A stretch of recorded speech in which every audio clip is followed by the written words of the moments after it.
نو امام ابو حنیفه رحمت الله علیه داغه سخت سزا تشریح کړي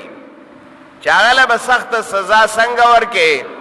وای د غر سر ته به وخېږي او د هغه ځای نه به رور غړې لاندې چې هغه بسمي او زره شي دا به کې ورسره دارنګي امام مالک رحمت الله علیه نم قول دے نور علماء او فقهاء په اقوال دي چې د دیوال غټ دیوال به وګوري او داغه په خوا کې به وتړي او هغه دیوال به په د پاسه راو غرزه او داغه د لاندې به مړ کی دا دې مسزا ده درې علماء کرام لیکي چې سزا ده چې اور به ورته بلکې او اور ته به ورغورځي او به سوځي اور کې به سوځي دا سزا ده دا درې سزاګانی دا د علماو هغه نه منقول دي چې دا د دې سزا شو دارنګ علماء کرام دالی کی چې دې بقید بن کې واچې تر دې پورې چې دې پاقید بن کې مړشي دې ببار معاشري ته نه پرې دی نو مقصد داره چې قرآن فرمای ما سبقکم بها من احد من العالمین انکم لتاتون الرجال یقینا تاسو راتل کوي ناری نو تا پشاوت پورا کولو سرا من دون النساء ما سوا د زنانو بیبیانو خپلونا بل انتم قوم مسرفون بلکہ تاسو یہ داس قوم چاغ زیاتی کون کی وما کان جواب قومه نو جواب د قوم د الا ان قالوا مگر دایویل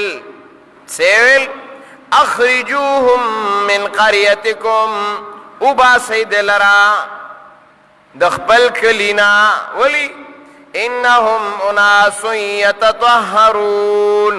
دا یقینا دا سے خلق دے چې ځان پاک کئی یعنی دا عمل چې بچانه کو هغه ته په بد نظر کتل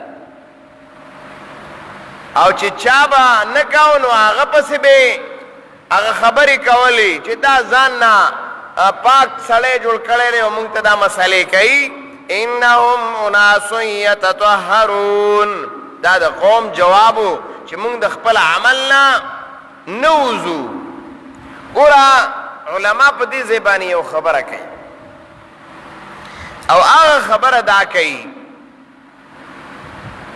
چې کم اسباب د بے حیائی دی کم لارې د بے حیائی دی دا هغې چرتم الله داسې نه کوي چې هغه کلاو پرېږدي صد باب صد ذرائع په طور باندې الله رب العزت د بے حیائی چې څومره لارې دي د هغې د بندولو یې د ابتداءً خبره کړې ده چې دا د بے حیائی طرف ته دا لار کلاو نشي نو قرآن خو څومره زور لګولی په دې باندې چې معاشره د هر قسمه ګنده هغه پاکه شي صفا سترا معاشره د مسلمانۍ هغه قائم او دائم شي نو انهم اناس يتطهرون دا داسې خلق دی چې ځان پاک کوي فانجیناه الله وی نجات میں ورکا د طالوت علیہ السلام تا واهله او اهل ددتا الا امراته مگر بیبی دد نو بعض خلق په دې ځای کې یو خبره کوي چې وای بیبیم دد اغا بدکار وا یا بے حیا وا خدا سے نوا الله چرته هم پیغمبر له بے حیا بیبی نه د ورکړي یو پیغمبر له الله داسې بیبی نه د ورکړي چې هغه بے حیا وا مشرک وا علما ټول لیکي چې دا بیبی د مشرک وا کافر وا څنګه چې د لوط علیہ السلام بیبی و نو داسې قرآن کریم دا وضرب الله مثلا للذین کفروا امرأة نوح نوح علیہ السلام د بیبی ذکر هم کړی دی و امرأة لوط او د لوط علیہ السلام د بیبي ذکر هم کړي نو هغه په دوه ځایونو کې کړي دي هغه دواړه ځایونو چې ته وګوري نو مسله د شرک ده الله چې د لوط علیہ السلام بیبي هلاکه کړي ده عذاب کې گرفتار کړي ده نو هغه وجه داوا چې دا په قوم خپه کېده قوم باندې الله عذاب راوستو دا په قوم خپه کېده نو چې ته په یو چا باندې خپه کېږي خدای سره بیا اشتراک دی راغی اگر که عمل کې په هغې باندې ملوثت نه ولیکن د یو عمل خوښه او بد دا تا په هغه عمل کې مشترک کوي یو